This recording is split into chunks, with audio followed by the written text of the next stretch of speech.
બાબા બર્ફાણીના દર્શન માટે અમરનાથ યાત્રાનો આજથી શુભારંભ થયો છે। શ્રદ્ધાળુઓનો ઉત્સાહ આ યાત્રા દરમિયાન જોવા મળી રહ્યો છે।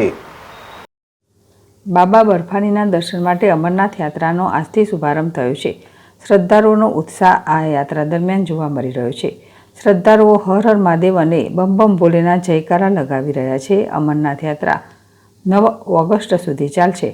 આ યાત્રા પહેલગામ અને બાલતાલ બંને માર્ગોથી પસાર થઈ રહી છે।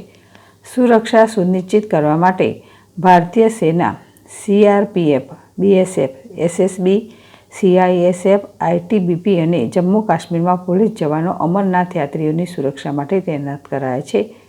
આ યાત્રામાં જોડાયેલા શ્રદ્ધાળુઓનું કહેવું છે કે તેમને આતંકવાદીનો ડર નથી અને અમે અમરનાથ યાત્રા સફળતાપૂર્વક પૂર્ણ કરીશું। તેઓએ સારી સુવિધા માટે સંબંધિત એજન્સીઓનો આભાર વ્યક્ત કર્યો છે।